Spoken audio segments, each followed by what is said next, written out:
नमस्कार दोस्तों, स्वागत है मेरे YouTube चैनल पे। मैं विकास पांडे। आज जो मैंने टॉपिक लिया हुआ है ग्रामर का, इंग्लिश ग्रामर का, that is conditional sentences. Okay friends, this topic is really very important and sometimes it becomes confusing also. So please stay connected, watch the whole video. I hope after watching this video you will have no confusion about this topic. Okay? सबसे पहले आप लोगों को ये जानना होगा कि conditional sentence होता क्या है। सबसे पहले मैं आपको बताता हूं यहां पे कि कंडीशनल सेंटेंस होता क्या है। यहां मैंने लिखा हुआ है a condition is something that has to be fulfilled before something else can happen. Okay? आसान भाषा में अगर कहें तो हम ये कह सकते हैं कि एक कंडीशनल सेंटेंस वो सेंटेंस होता है जिसमें कि एक कंडीशन दिया जाता है कोई चीज होने के पहले। मतलब एक सेंटेंस के दो पार्ट्स होते हैं। अगर हम क्लॉज में इसको डिवाइड करें तो एक क्लॉज होता है प्रिंसिपल क्लॉज और एक होता है subordinate clause. Okay, subordinate clause की सहायता से हम एक कंडीशन देते हैं इफ यूज करते हुए।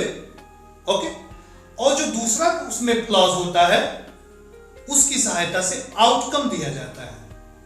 यहां एग्जांपल देखें, if the rain stops we will play. इस सेंटेंस के दो पार्ट्स हैं, it has two clauses. Okay, ये कंप्लीट एक सेंटेंस है, इसमें दो क्लॉजेस हैं।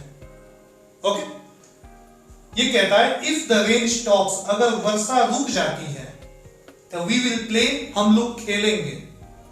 मतलब क्या है, हम लोग खेलेंगे, that is certain. Okay, it is determination, we will play. Okay, it is our hope that we will play. लेकिन कब खेलेंगे, जब वर्षा रुक जाएगी तो। ये कंडीशन देता है, ये उसका आउटकम देता है। इफ आई वर रिच, अगर मैं धनी होता, आई वुड हेल्प एवरीवन, तो मैं हर व्यक्ति की सहायता करता। ये हुआ आपका कंडीशनल सेंटेंस। मतलब एक आसान भाषा में अगर हम कहें तो एक सेंटेंस के दो पार्ट हो जा रहे हैं, एक प्रिंसिपल क्लॉज, एक subordinate clause. Subordinate clause condition देता है, इफ का यूज करते हुए हम कंडीशन दिखाते हैं, और दूसरे पार्ट की सहायता से यानी प्रिंसिपल क्लॉज की सहायता से हम उसका आउटकम दिखाते हैं, उसका रिजल्ट दिखाते हैं कि अगर ऐसा होता है, ऐसा होगा तो वैसा होगा। ओके, अब मैं आप लोगों को यह बताने वाला हूं कि कंडीशनल सेंटेंसेस कितने टाइप्स के होते हैं और उनके लिए किस किस तरह के वर्ब फॉर्म का आप चयन कर सकते हैं ताकि सेंटेंस आपका बिल्कुल सही हो, उसमें कोई गलत कुछ भी ना हो। तो आइए दोस्तों, अभी सीखते हैं कि कंडीशनल सेंटेंस कितने टाइप्स के होते हैं। अगर टाइप्स की बात हम करें कि कंडीशनल सेंटेंसेस के टाइप्स कितने हैं, तो उसमें सबसे पहले आपको आता है टाइप 0। टाइप 0 में होता क्या है, किस तरह के सेंटेंस आप लिखते हैं होता है, उसमें उसका फॉर्मेट क्या होता है, हम यहां पे अभी देखने वाले हैं। टाइप 0 में आपको कोई भी ऐसा कंडीशन या उसका आउटकम दिखाया जाता है जो कि जनरली या नेचुरली होता है, इन अ वेरी जनरल वे और in a very natural way you get the condition and its outcome, its result. Okay, format के लिए आप सबसे पहले इफ लिखोगे, उस क्लॉज के पहले जिससे कंडीशन दिखाना है। पहले सेंटेंस को आप प्रेजेंट टेंस में रखते हो, उसके बाद दूसरे सेंटेंस को भी आप लिखोगे प्रेजेंट टेंस में ही। एग्जाम्पल के लिए मैंने यहां पे लिखा है, if you heat ice it turns to water. अगर आप आइस को हीट करते हैं तो ये पानी में बदल जाता है, ये एक नेचुरल वे है। इसके बाद है, if you over eat you become fat. अगर आप बहुत ज्यादा खाते हैं तो आप क्या होते हैं, मोटे हो जाते हैं। Okay, if you meet him tell him to come soon. ये कुछ डिफरेंट है।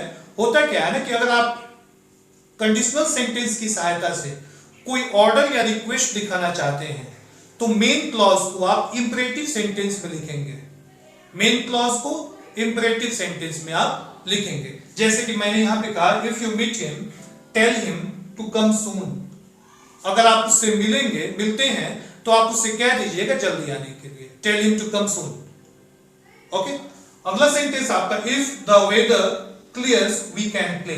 अगर मौसम साफ होता है तो हम लोग खेल सकते हैं, ऐसी पॉसिबिलिटी है, ऐसी संभावना है। If it continues to rain it may he may not play. अगर वर्षा लगातार होता रहता है तो वो नहीं खेल सकता है, ही मे नॉट प्ले, वो नहीं खेल सकता है। यानी कि यहां पे पहले हम दिखाते हैं कंडीशन प्रेजेंट टेंस की सहायता से, और जो दूसरा क्लॉज जो आपका है जो कि आउटकम दिखाता है, आप उसको चाहें तो या तो प्रेजेंट टेंस में लिख सकते हैं या फिर इंपरेटिव सेंटेंस में भी लिख सकते हैं, या कैन या मे की सहायता से भी लिख सकते हैं।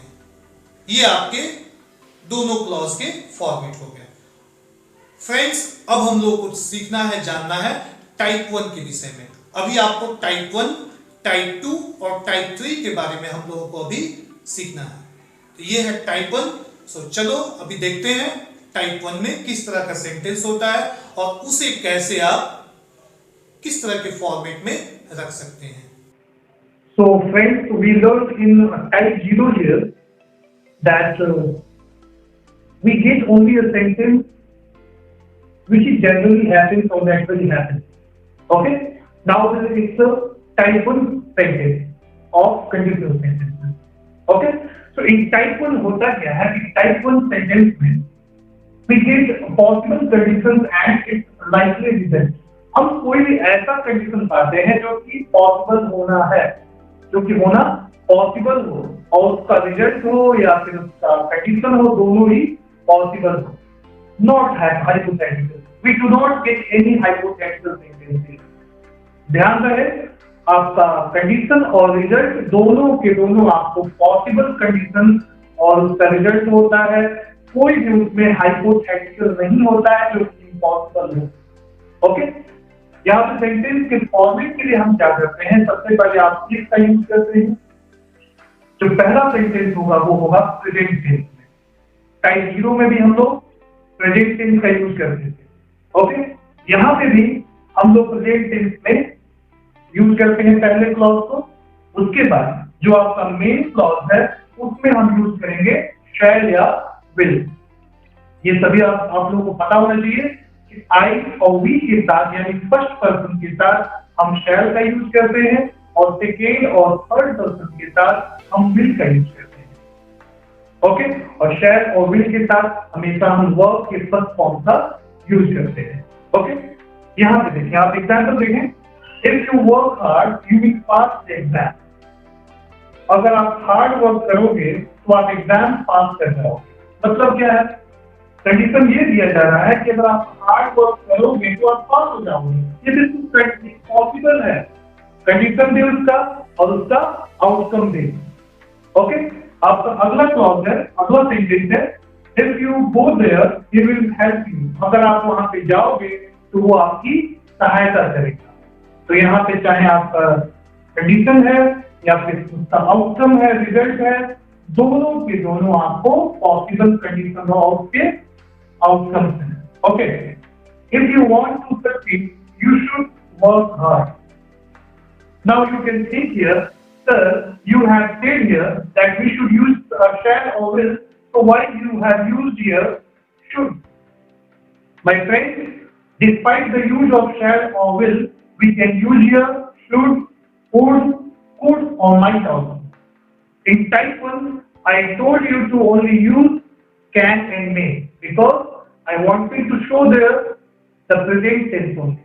But here in type 1, you can use would, should or might also. Okay? So that's all about type 1 sentence. We get here possible condition and its likely result, but you are not getting any hypothetical sentence, any hypothetical sense. Okay? And if present tense, the first sentence will be to give a result, it will also be use the shall or will. Okay, and these are the examples that you can see. Okay, so now let's see the type 2 sentence and its format. Okay, so friends, now we have to learn here about type 2 conditional sentences. Okay, type 2 conditional sentences में होता क्या है? Hypothetical condition but not impossible to happen. हमें एक ऐसा condition मिलेगा, उसका outcome मिलेगा जो कि हमें हाइपोथेटिकल दिखेगा, लेकिन it's not impossible to happen. It may be possible. It's hypothetical imagination, okay, but it is possible to happen.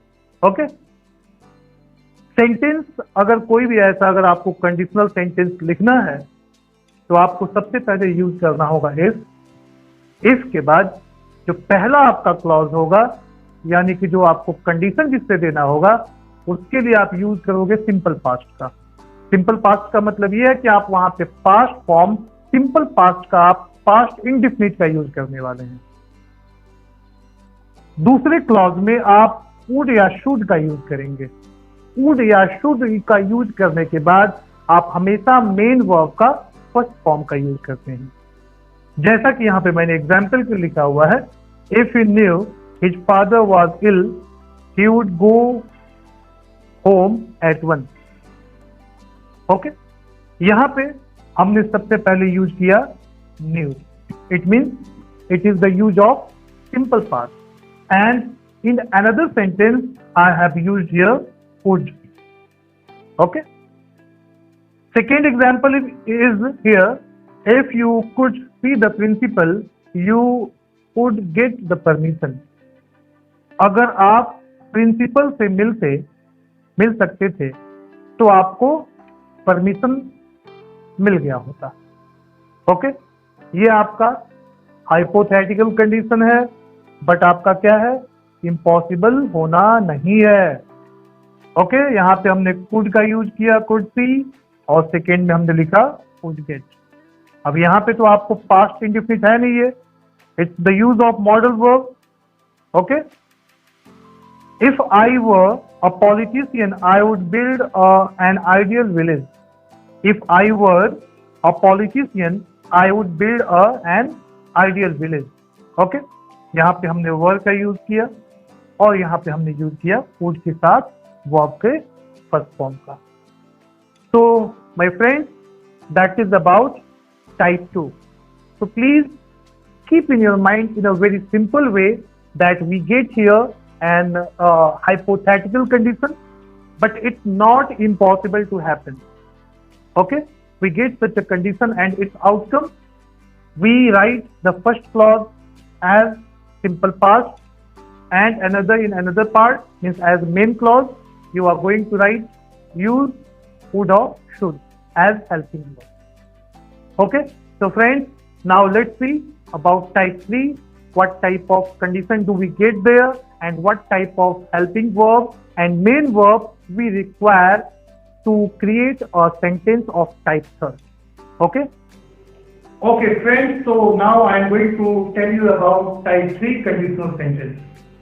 Okay, in type 3 what type of sentence you are going to get? Here we get hypothetical condition in past that is at all not possible to happen. Okay, हमें past में एक hypothetical condition मिलता है जो कि अब हो पाना संभव नहीं है. Okay, it's a type of regret only. ये केवल पश्चाताप होता है, पछतावा होता है.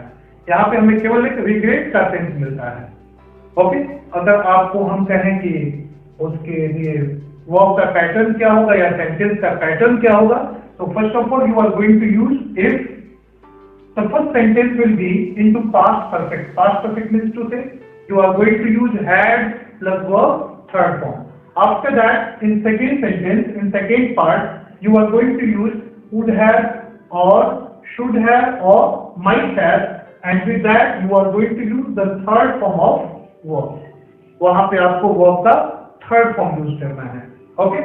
यहाँ पे एग्जाम्पल के लिए मैंने लिखा हुआ है, if you had been here I would have seen you. Okay, यहाँ पे हमने सबसे पहले आपको वर्ब का थर्ड फॉर्म हैड के साथ लगाया, इसके बाद आई would have seen you, that's also the use of third form. मतलब क्या है, अगर आप यहाँ पे होते, ओके, तो मैं आपसे मिला होता। मतलब ना तो इस समय आपका यहाँ पे होना यहाँ संभव है, और ना तो मिल पाना, वो चीज हो चुका है पास्ट में, टोटल हाइपोथेटिकल है। ओके, और ये हो पाना बिल्कुल संभव है नहीं है। If he had worked hard he would have pass the exam. Okay, अगर उसने हार्ड वर्क किया होता तो वो एग्जाम पास कर गया होता, यानी ना तो उसने हार्ड वर्क किया और ना तो वो एग्जाम पास हो पाया। ओके, दोनों ही चीजें अभी हो पानी क्या है, असंभव है। ये है आपका type 3। Okay, so that's all about type 3। Okay, and about all kinds of conditional sentences. Hope you guys understood everything about the conditional sentences, but still if you have any type of doubt, any confusion, please do not forget to put a comment on your problem. Okay, so thank you everybody.